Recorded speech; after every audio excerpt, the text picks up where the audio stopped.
தமிழக சட்டமன்ற தேர்தல் முடிவுகள் வெளியான நாள் முதலே அதிமுகவில் குளறுபடி நீடித்து வருகிறது. கட்சித் தாவல், எடப்பாடி பழனிசாமி மீது அதிருப்தி என்று இருக்கையில் பொதுச் செயலாளர் அதிக கவனம் செலுத்துவதை காட்டிலும் துரோகிகள் வெளியே செல்கின்றனர் என்ற பார்வையில் இருப்பதாக சொல்லப்படுகிறது. அந்த வகையில் வாரந்தோறும் சனிக்கிழமையில் அதிமுகவினர் தாவேகா பக்கம் இணைந்து வரும் நிலையில் வரும் வாரம் முக்கிய மாற்றமே அதிமுகவில் நடக்கலாம் என்று அரசியல் வட்டாரங்களில் பேசப்பட்டு வருகிறது. 2026-27 நிதியாண்டுக்கான வேளாண் பட்ஜெட் தமிழக சட்டசபையில் தாக்கல் செய்யப்பட்டது. இந்த பட்ஜெட் முடிந்ததும் தலைமை செயலகத்தில் உள்ள அமைச்சர் புசி ஆனந்தின் அறைக்கு 3 அதிமுக அதிருப்தி எம்எல்ஏக்கள் சென்றனர். அதாவது SP Velumani, KP Anbazhagan, CV Shanmugam ஆகிய மூவரும் அமைச்சர் ஆனந்தின் அறையில் ஆலோசனை நடத்தியது பரபரப்பை ஏற்படுத்தியிருக்கிறது. சட்டசபையில் கூட இந்த மூவரும் மற்ற அதிமுக எம்எல்ஏக்களுடன் அதிக அளவில் பேசவில்லை. இவர்கள் 3 பேரும் ஆனந்துடன் என்ன பேசினார்கள் என தெரியவில்லை. ஆனால் தாவேகாவுக்கு தாவுவது குறித்தும் அவர்களுக்கான பதவி குறித்தும் பேசி இருக்கலாம் என அரசியல் பார்வையாளர்கள் கருத்து கூறி வருகின்றனர். ஏற்கனவே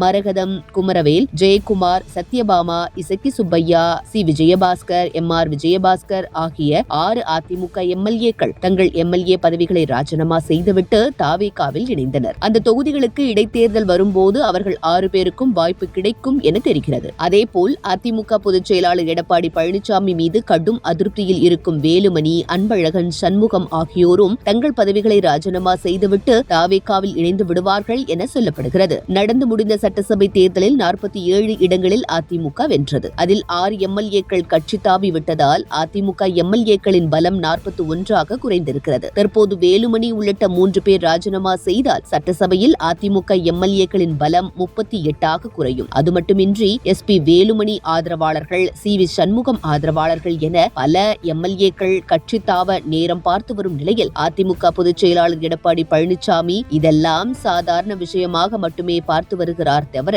கட்சி தனக்கு இருந்தால் போதும், யார் வெளியே சென்றால் நமக்கென்ன என்ற நிலைப்பாடுடன் இருப்பதாக கூறப்படுகிறது.